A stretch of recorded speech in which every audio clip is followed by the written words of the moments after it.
A pioneer in public finance since 1955, Ellers helps clients build outstanding places to live, work, learn, and play by delivering focused, fully integrated financial advisory services. We work with more than 1,500 local governments, schools, development authorities, and public agencies, placing their needs and best interests at the heart of everything we do. We help our clients navigate all facets of public finance, including financial management planning, economic development and redevelopment, debt issuance and management, investments and treasury management, and arbitrage consulting. At Ellers, we believe strong communities aren't simply the result of transactions. They're the result of people. We build strong, long-lasting client relationships, collaborating with your staff to complete projects and drive new initiatives forward. Building strong, vibrant, and sustainable communities. Together, it's what we do. For more information, call us at 1-800-552-1171 or visit ellers-inc.com.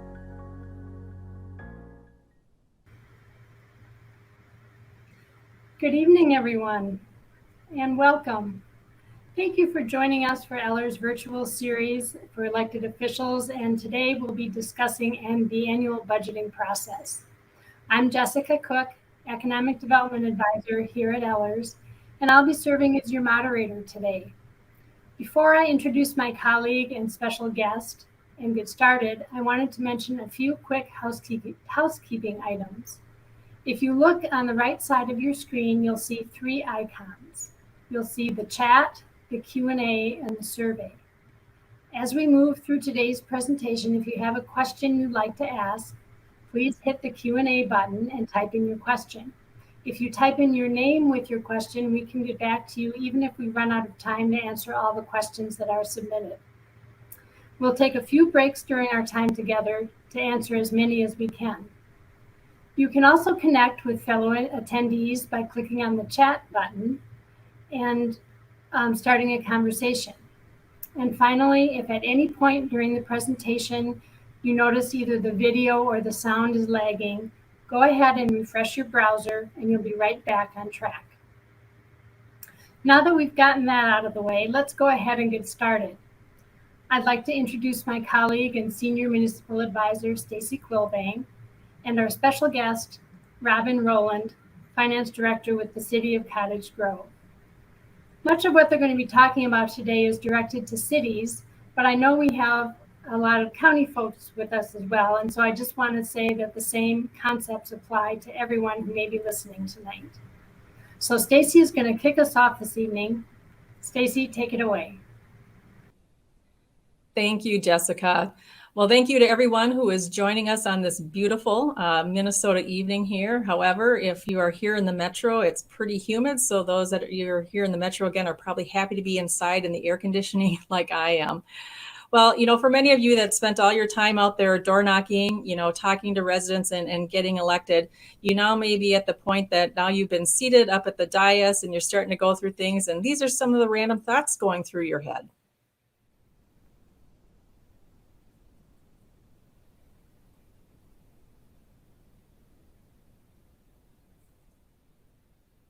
So let's just say it's a good thing that you came in, that you spent the time to get elected, and you know what? We've got you.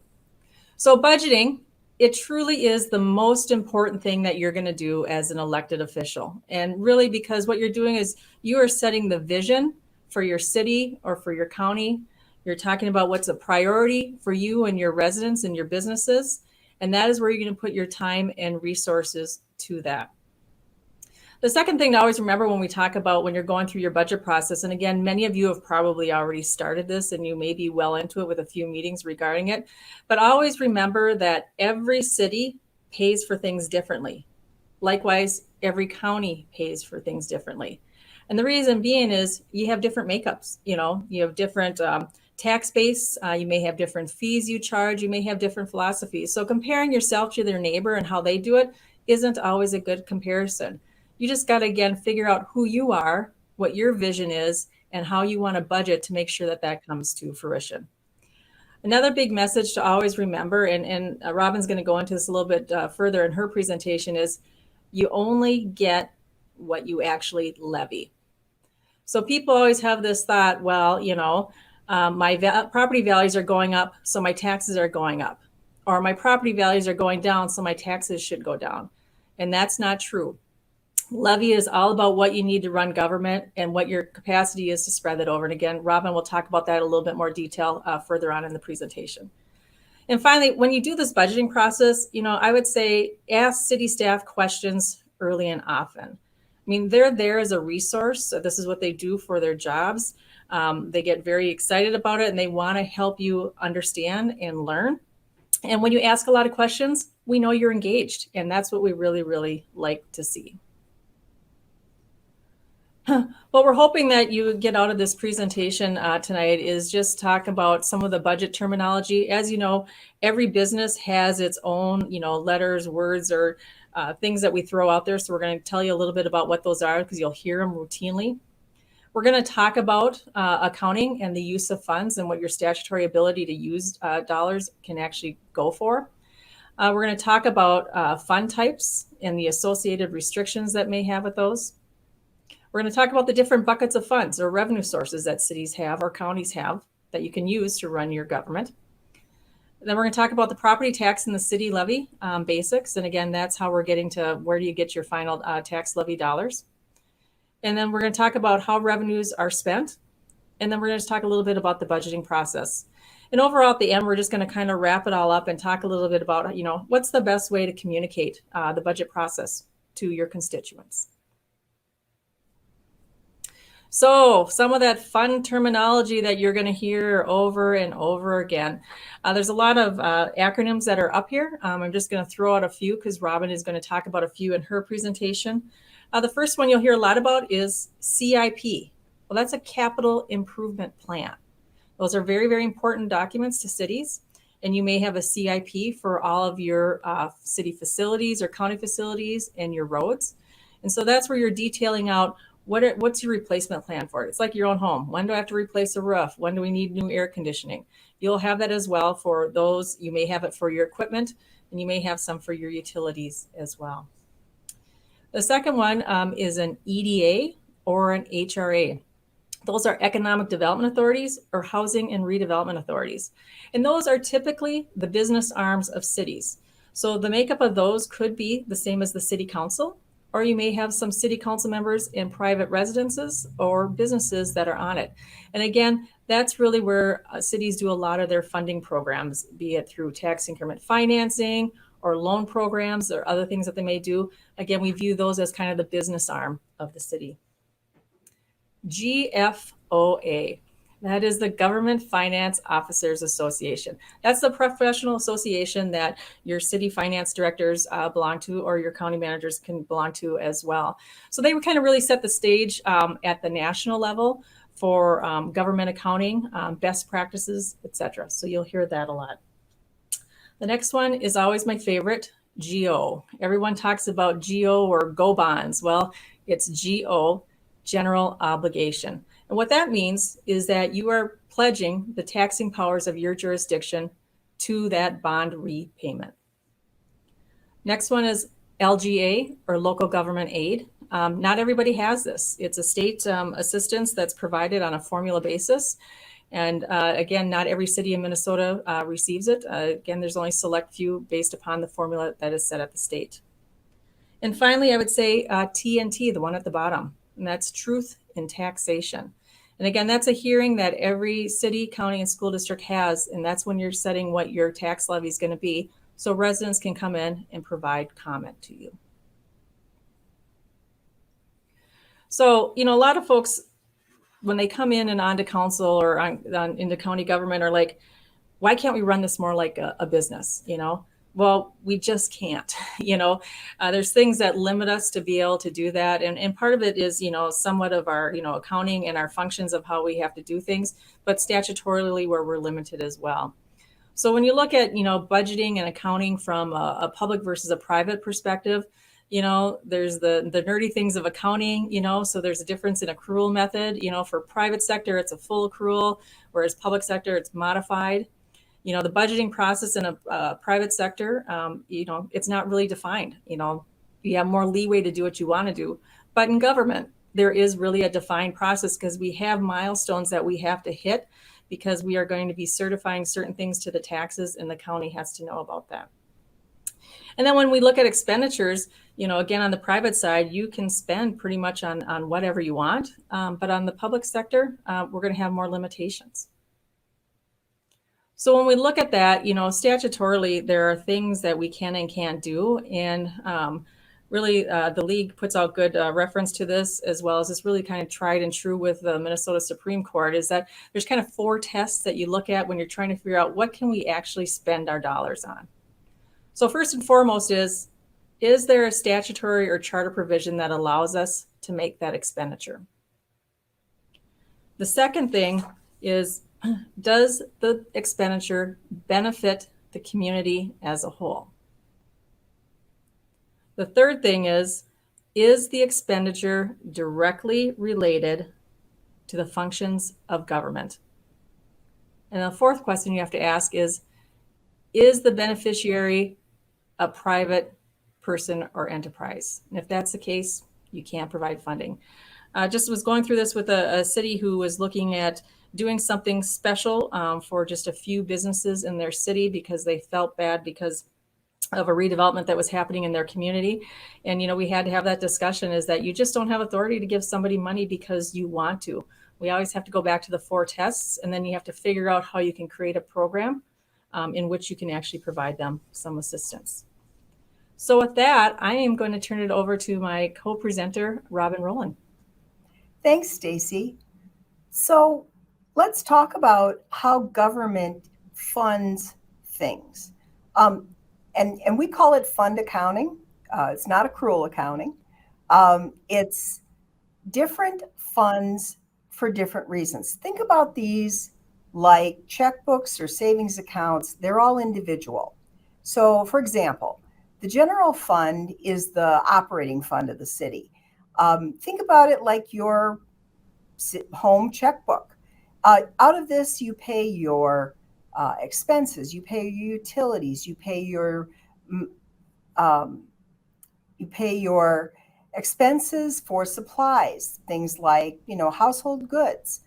The general fund has all of the operations of the city as its focus, and this is primarily where your property tax dollars go.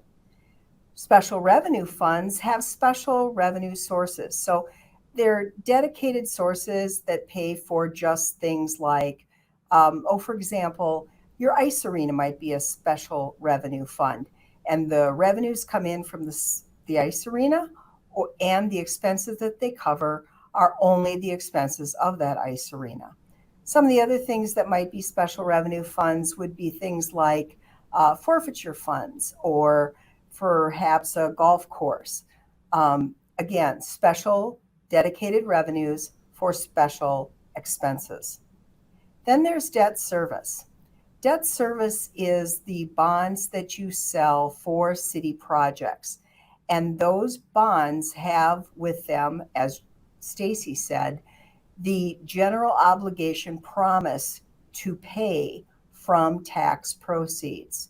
For the most part, those tax proceeds come from tax levy. And you are required to meet the statutory agreement that you signed when you issued those bonds.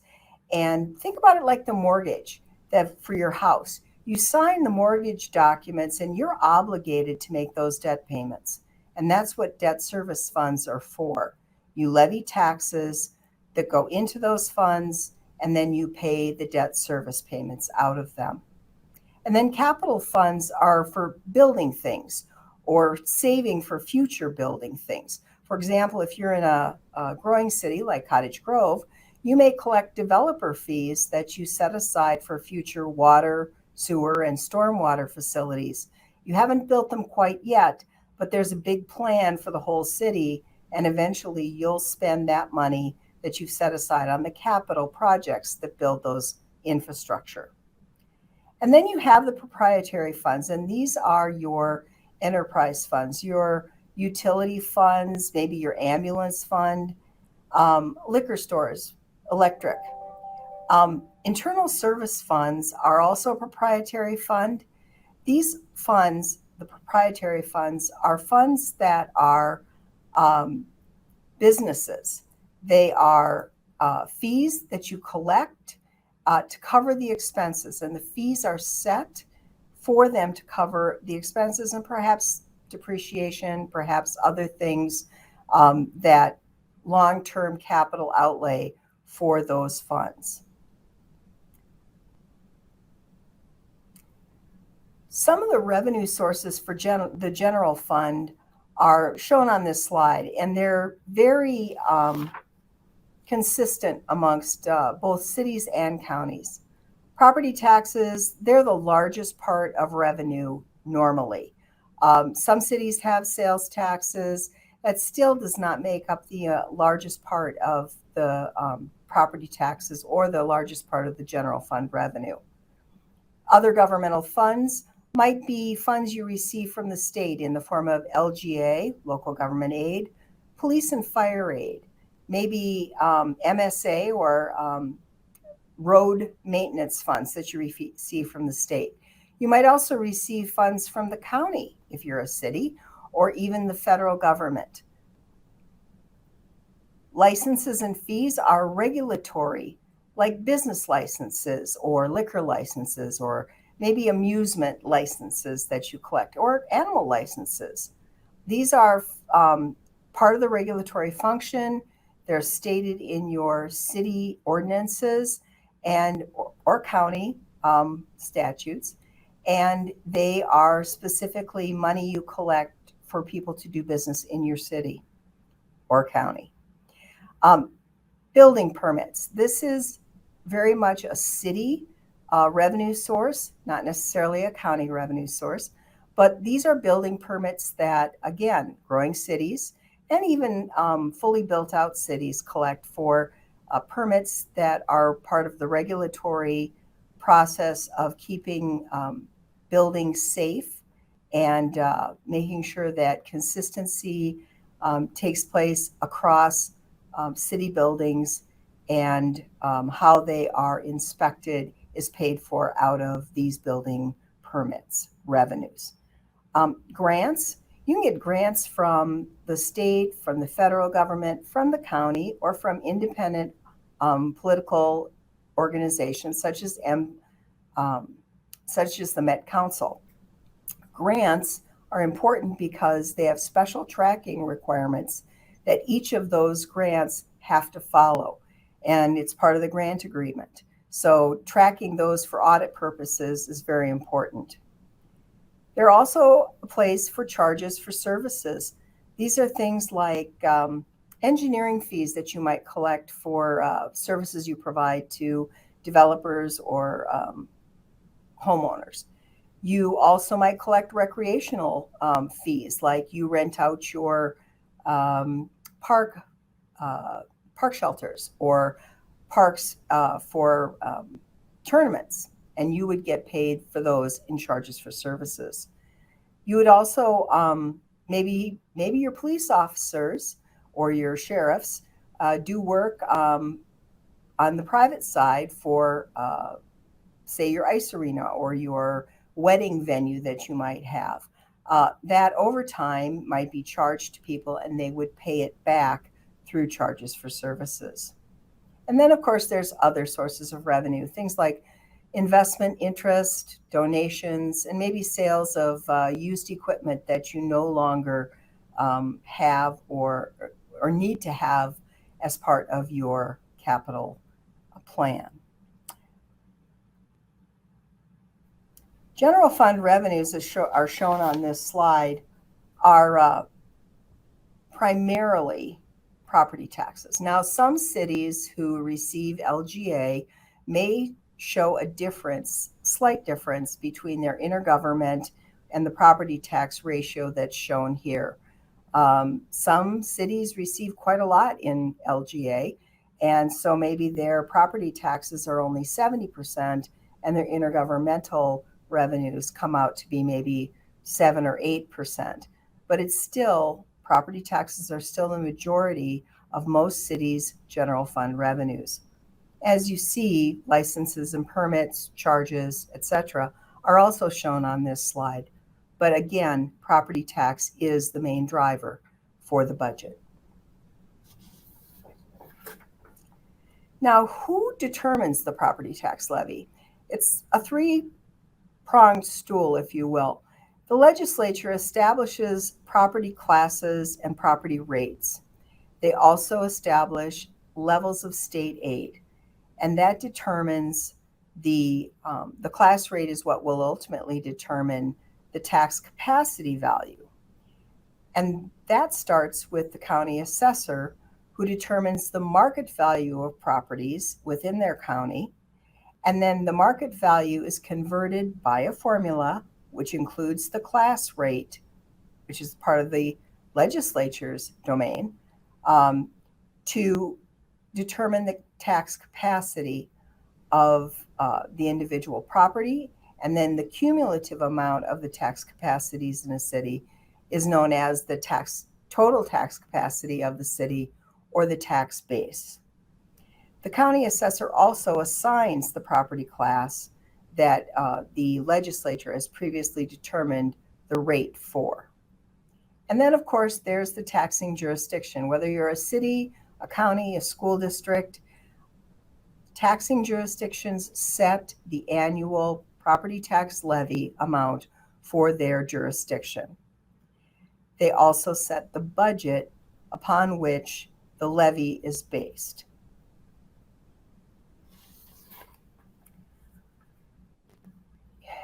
I'm speaking to cities or to counties.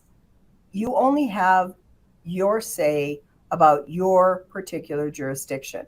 So for the city of Cottage Grove, you only have a say in the city taxes for this pie. Other entities also have a say in only their portion. So as much as I know that some school districts would like the city to, they'd like to control the city's taxes, or perhaps the county wants to, you only have a say in your own jurisdiction's tax, property tax levy. So when do cities get their funding? Imagine in your household, if you only got paid twice a year, that'd be challenging. It's very challenging for cities and counties when we only receive our funding twice a year. We receive a property tax settlement in July.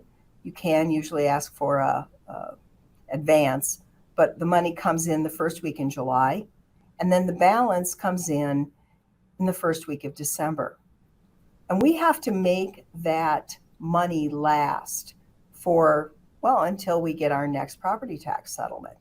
So working capital, cash on hand, is a critical part of what we do in the city. When we get that money in, we have to make sure that we have a cash flow model or cash flow plan set out to be able to make sure that every other week we can pay our people, we can pay our bills, and we can provide for the debt service that we know is coming again twice a year. So that makes reserves incredibly important because we get money only twice a year. We need to be able to cover those operational costs during the course of the year. As I said, every other week, we have to pay payroll, we have to pay bills, and then twice a year we have to pay debt. And unfortunately, as we've all seen in the last couple of years, you can't plan for everything. What happens if a pandemic comes along? What happens with that major snowstorm that comes in May instead of coming in March? Those are emergencies sometimes, and they have unexpected expenses that are attached to them. If you don't have reserves or a cash bank, if you will, it's really hard to plan for those emergencies and pay for those emergencies as they happen. We want to be able to minimize the impact of emergency spending And by doing so with a reserve, that helps a great deal. GFOA, the Government Finance Officers Association, recommends reserving 35 to 50% of your next year's general fund expenditures in your fund balance. And that's what's used to keep you liquid over the course of the coming 6 months. A good cash flow plan is very important, and your finance department works on that very often and updates that plan almost on a monthly basis. So who determines the tax levy? The city council or the county board determines the levy. They set the levy, and it's based on your budgetary needs. I've always thought that the number one thing that guides our tax levy is your debt levy. You have to be able to assure that you're going to be able to pay your debt service. You do not want to miss debt payments. It's not a good thing. And then the rest of that money that you determine in your levy goes usually to the general fund. Smaller amounts may be designated for things like the EDA or perhaps capital outlay, but for the most part, the general levy goes to the general fund. The levy is what money you don't have any other sources of revenue to run the city or the county. And you only get what you levy. So if you need the money to make your budget work, you have to levy those funds. So we're in the service business. The majority of our costs are personnel costs. Over 70% in most cities, the costs of salary and benefits. And those are benefits not necessarily just health insurance or dental insurance, but the required benefits that we have to pay for our staff. For example, PARA, the retirement pension, we are required to pay a part of that requirement out of each paycheck. Employees have to pay half of it usually, and we pay the other half. That's statutorily required. The same with FICA. And we are also required to hold workers' compensation insurance, and we have to pay that as well as part of the salary and benefit package. For the most part, salaries and benefits are the fixed costs in your budget. They're the biggest fixed cost in your budget. And you don't have a lot of places other than that to reduce costs. So when you get to doing your budget, the thing that's probably going to drive you is your salaries and benefits, because again, it's the biggest part of your budget. And of course, who do we have that takes up more of the budget than anything else? It's the public safety people. And that's pretty substantial. It's almost 50% in most cities. Not sure, I've never really looked at counties, but I think they probably have maybe an even break between public safety as well as social services. Other places in the budget, the public works budget is usually second with streets and snow plowing and ice control. And then of course, parks and rec, they do maintenance of parks and maybe some recreational programming. And then you've got your general government, which is people like, city councils and admin and finance departments, as well as the election function, the city clerk function, and the legal function. And then of course, there's community development with their planning and inspections, as well as their planning and building inspections. Now let's pause here and ask Jessica and Stacy to come back and talk with us. Thank you, Robin. Thanks, Robin. We do have a couple of questions that have come in. The first one is about utility franchise fees, and I'll direct this one to Stacy. So, Stacy, what are the potential drawbacks of a municipality charging utility companies an annual franchise fee? Well, I would say that from my perspective, there are drawbacks from doing that. I think many cities have been moving to franchise fees to help alleviate their budget constraints that they have with property taxes. And so, really, when you're going through the process of looking at implementing a franchise fee, it really is about the communication about why do you need it, why should it be imposed. I mean, the reason why a lot of cities will do the franchise fees, if you look, you have exempt properties in your communities, so you have schools and churches and other entities that may not pay property taxes, but yet they use the roads in the system. So when you're doing road repairs or reconstruction, you're not assessing them. But under franchise fees, they are paying fees. So again, you're getting to more users that are benefit from whatever you're utilizing those fees for. And again, many cities will use that for their road reconstruction projects.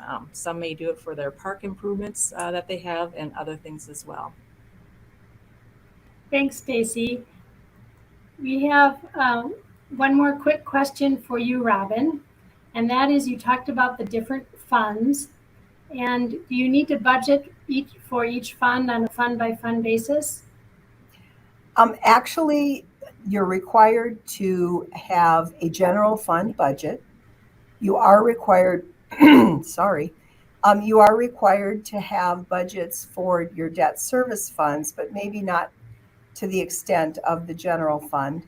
And special revenue funds also, GFOA prefers, as does the state auditor, that you have budgets for those funds, but it's not required to have budgets for those funds in a purely audit-driven situation. But you do need a general fund budget, and you need to be able to budget for debt service levy to help pay for your bonds. Thanks, Robin. That's all the questions we have for now. So, Robin, I'll let you continue. Thanks. So, how do we calculate local tax rate and taxes? First, we start with the property value. We are all happy when our property increases in value and we can sell our house or our property for more money. That's a great thing. Except maybe when my property value goes up and I have to pay more taxes on it, then I don't like my property value going up very much. The county assessor determines, in Minnesota, the county assessor determines our property values. And it's a lag time, because every year the property value is determined for the coming tax year by the previous tax year's value on the first of the year. So the value on my house on January 1st of 2021 is the property value that will determine my taxes for my property in 2022. The property value is multiplied by the tax classification rate. Now, residential housing has a tax classification rate of 1% for the first $500,000 in value. And then after that, it's 1.25% for anything over $500,000. That tax classification rate results in a tax capacity value. And that tax capacity value is what you use in total for all the tax capacity values throughout the city or the county as your base for your local tax rate. There's a couple of caveats to that. There's a captured tax capacity value for TIF districts or the fiscal disparities impact. But for the most part, your net tax capacity on your individual properties, combined with all the other properties within the city, determines your local tax rate, because the local tax rate is a percentage. It's a simple math formula of the tax levy amount divided by the net tax capacity, or the total tax capacity of real and personal property within the community. It's a simple fraction, but it comes up with the local tax rate, which is what we use to determine the local taxes. Simple math. The numerator is the net tax levy divided by the total tax capacity of the community to get the local tax rate, in this instance, 37.35. And then you take the taxable market value of your property times the class rate of 0.01, and that results with multiplying it by the 37.35 in your city taxes of $950. That's an average in the city of Cottage Grove for 2021. And we tell the story by showing people a comparison, something every household can relate to. This is a bill, for lack of a better word. For an average value home in Cottage Grove, which was value-based at $254,444, the annual city taxes were $950 this year. The monthly cost of that was $79.17, or $2.64 a day. And for that $79.17, public safety was $27.43 of that. Now, on a monthly basis, what do you pay for, your cell phone? What do you pay for your cable or internet bill? And how do all of these services at $79.17 compare to that bill? I'd say it's pretty good value. And on a daily basis, anybody go out for coffee this morning? Did your coffee cost you more than $2.64? And if so, you were paying more for that than you pay in Cottage Grove for all of these services and debt combined. We look at what kind of a value you get for your money. Your most important task, that's what Stacy said. This is your most important annual task. A policy document. A budget is just a policy document in numbers. That's what a budget is. Like words that are set to music or a song, policies set to numbers are a budget. The big picture is what's really the focus of your budget. What are you spending your money on? And what do you need to raise or lower your levy to meet that budgetary requirement? It's not an arbitrary number. It's not just a percentage you pull out of your mind. There has to be a reason for what you're doing with your budget. If you focus on the long-term financial health of the organization, good roads, facilities, things that your residents find value in and can be proud of, that's what's really important when you're building your budget. Finance directors have long developed a long-term financial plan. Some firms provide the service. Other people do it on an old-fashioned spreadsheet. It's how I learned. And you put together a plan financially for the next 5 to 10 years. The CIP takes a big piece of that. What are you going to build? What are you going to be required to buy? And how does that fit into all of the other parts of our operating budget? Because priorities have to be set. What's important? What do we have to spend our money on? And that gives you the framework for the discussions you're going to have with your fellow council members and with city or county staff.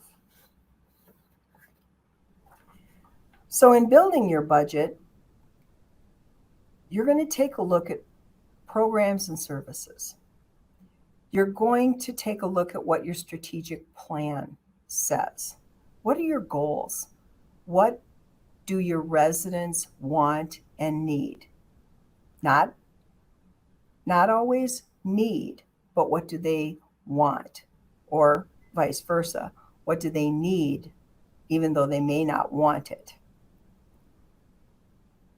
Are you going to add or subtract services or programs? For example, every time you build a park, it's wonderful, but it has to be maintained. So maybe you think about, do we build more parks for a while, or do we catch up with the amount of money we have to spend on maintenance to our parks? Service levels are really important as well. Service levels are the difference in a budget between overtime costs being low or overtime costs being high. And here's what I mean by that. If you modify your level of service, so in Cottage Grove, we have a service level for snow plowing curb to curb that we're going to have every one of our 13 routes plowed curb to curb within 8 hours of a 2-inch snowfall. That expects a certain level of overtime for for that to happen. If we can't provide that service level, if, for example, our city council said, no, we're going to cut back, we don't need to spend all that overtime, we're going to have it be all of our 13 routes are plowed curb to curb within 12 hours. That'll cut our overtime. What do you think happens? Well, if you don't tell people that the service level's changed, they're going to be on the phone to our public works department or maybe even to our city council members, and they're going to be upset. So you have to set those service level goals as part of your goal setting and your programming and services. Once you set those goals and strategic initiatives, you need to build expenses that are needed to achieve those goals. As we said before, staff and benefits are the biggest part of that. I don't think anybody ever wants to hire staff that doesn't know that at some point they might have to reduce staff. And so when you add to your staff and you add to your salaries and benefits budget, you need to be confident that that person is absolutely necessary for your programs to succeed. You also have the union contracts and benefits requirements of those on an annual basis. And it's really important that you use that as a basis for building your budget. And of course, there's always supplies. You're going to need salt for the roads here in Minnesota. You're going to need asphalt to fix the roads in the summer that we're use the salt on in the wintertime. You can be part of a state purchasing contract, which may help you control some of your costs, or you have to go out and bid for those services and those supplies. Also, you want to look at your equipment, comparing how many squad cars, for example, that you may need in a year's time that last about 3 years at 100,000 miles a year versus dump trucks or plow trucks, which currently cost about $250,000 a piece and will last probably between 12 and 14 years each. And then, of course, technology, computers, servers. What are you going to spend in a year's time to be able to maintain the technology that we all demand in today's day and age? These expenses are really important when you're considering pursuing your goals and achieving your strategic initiatives. The annual budget calendar usually starts in the spring with the goal setting, with the general budget direction from the council and with the CIP. Usually it's a 5-year CIP. Some organizations do a 10-year, but after 5 years, things change. Well, things change pretty much every year. Once you have that direction, city staff usually begins budget preparation. Every city has different software, different things that they use to come up with the budget plan. And those systems vary, as do, Stacy said, how you spend your money is different. How your neighbor spends their money, how you put your budget together may be different from how your neighbor puts their budget together. That happens between April and June. And then sometime in July and August, at least in Cottage Grove, we have work sessions with the city council, and we take public input in a variety of different ways. During the course of these budget workshops, we have departments that present their proposals and tell the council why their needs meet the strategic initiatives that the council has set. How about public input? How do you involve your community in the budget process? This is a challenge for everybody.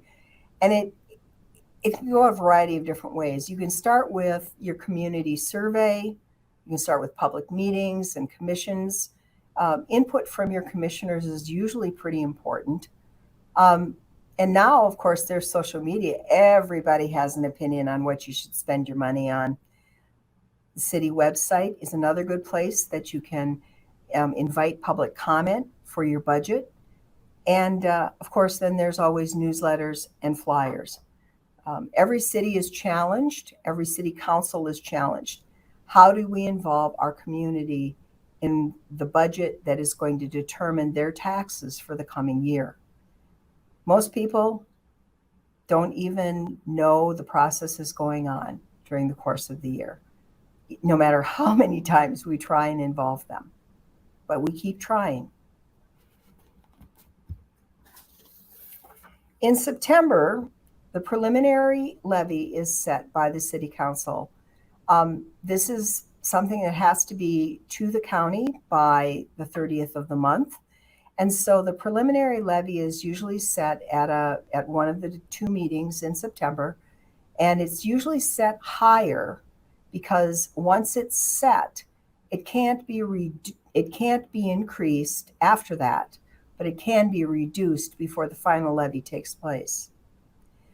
Truth in taxation notices come out in November, and these are notices that go to each of the residential properties, actually each of the properties within the community, identifying what the current year's taxes are for all of the taxing jurisdictions, as well as what is the proposed tax that's for all of the taxing jurisdictions for the coming year.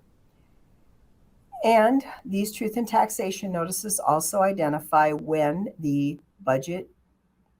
truth in taxation meeting will occur with the city government unit or the county government unit or the school district.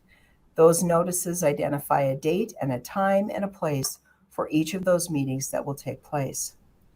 And then in December, the truth in taxation hearing, actually it's the last week of November and most of December, those meetings will take place for public input. There'll be a budget presentation to the council and the opportunity for residents and taxpayers to ask questions, to ask for things to change, or perhaps even nobody shows up. And lately, that's what's happened the last few years, at least in our city. Maybe not in yours, but in the city of Cottage Grove, we haven't had a lot of input from residents once the truth and taxation notices go out. And then finally, after that meeting, the city council is required to adopt a budget and a final levy and authorize certification of that budget and levy to the county before the end of the year, or December 27th.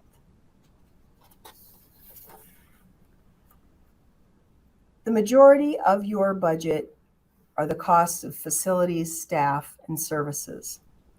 There really isn't a lot that you're going to have the ability to trim once you get into your budget. You do determine the staffing and the service levels. You also determine road improvements, capital expenditures, existing facilities, new facilities, and different requirements for equipment needs. The budget decision is the biggest decision you make as a member of a city council or a county board. Stacy, take it from here. Thanks, Robin. Well, hopefully a lot of you aren't feeling a little bit overwhelmed with all of the information that you're getting.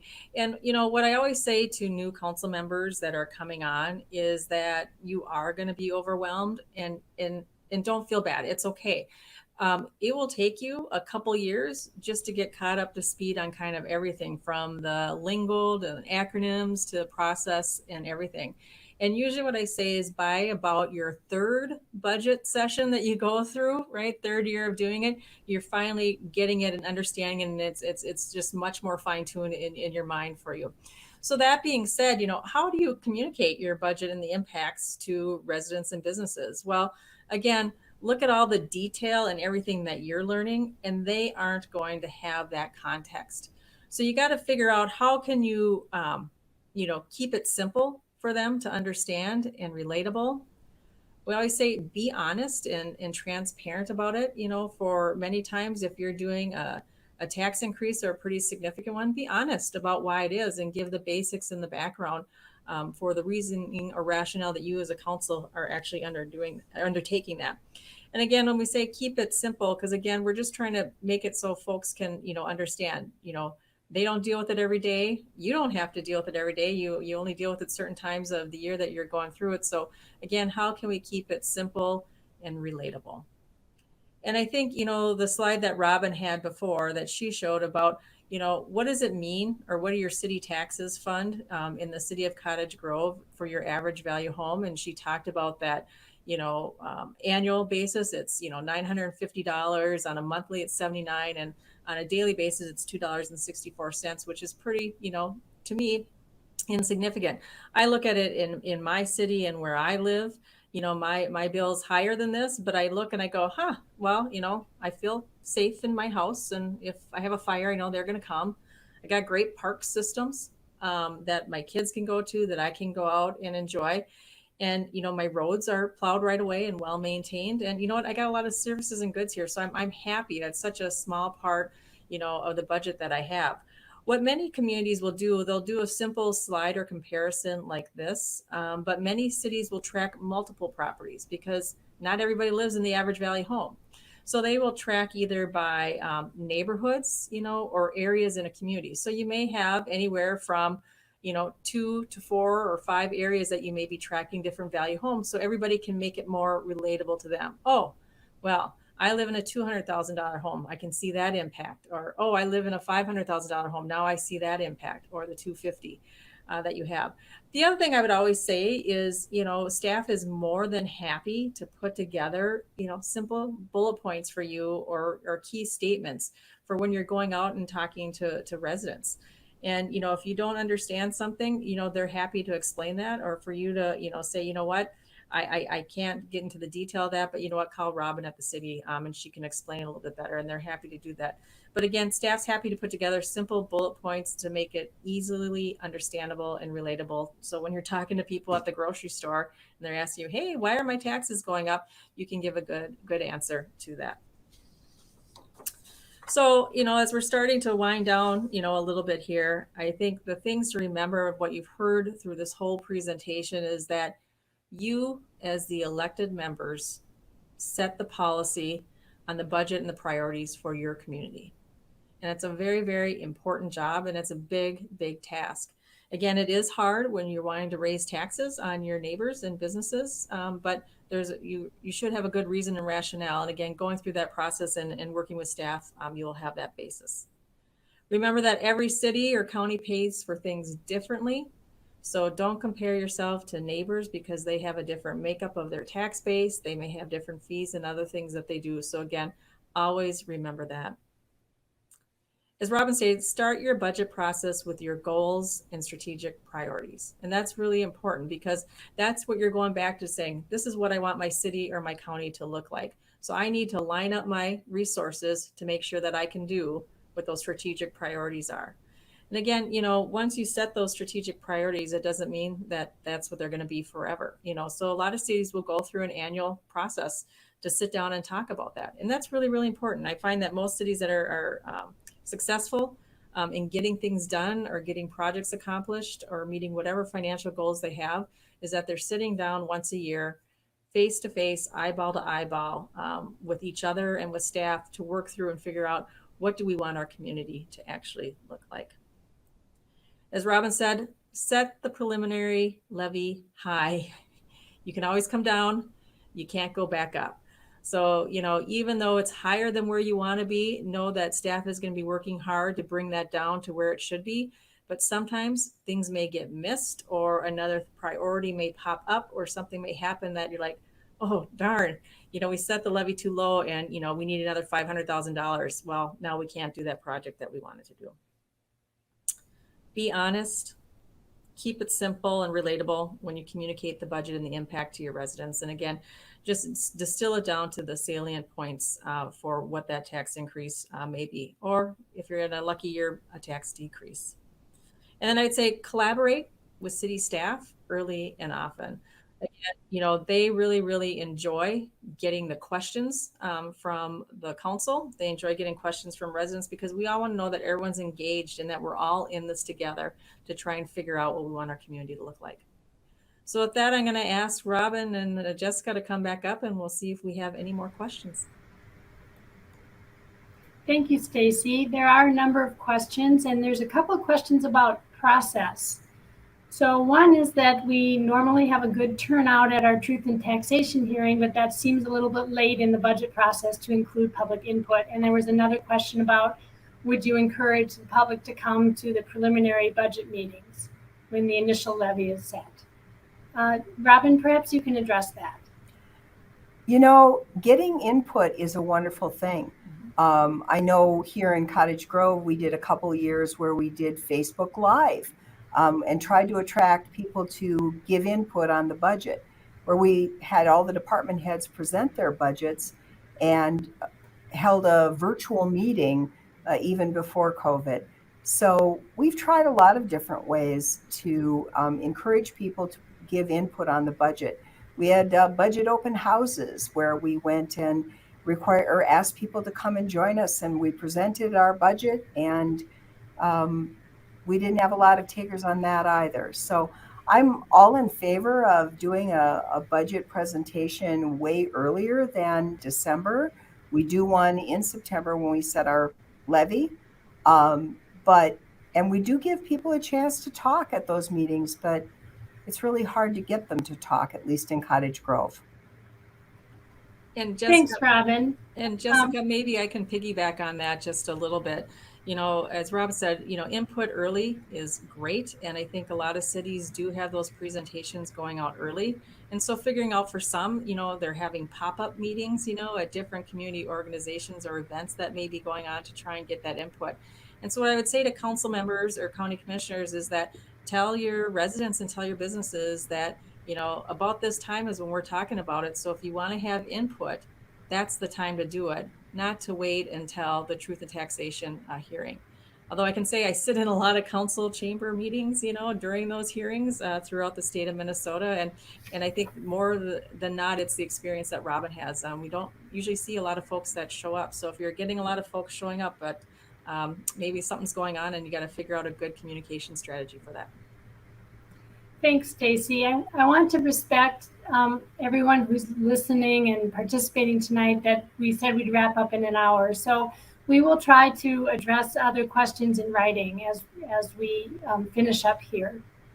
So I want to thank Stacy and Robin for their insights and discussion, and all of you for taking time out of your busy lives. And I know you already have a lot of meetings to attend, and so we really appreciate you sitting in on this. I wanted to let you know that we have added a new session to our public officials series, and it's in September, on September 15th. It's called From Vision to Fruition Economic Development Planning. And you can register for it right now while you're in your attendee hub. You just go to the top of the screen, and on the blue band, you'll see the word All Sessions. You click on that, and the session will pop up, and you just click on the ad. And like all the other sessions, there's no charge for that.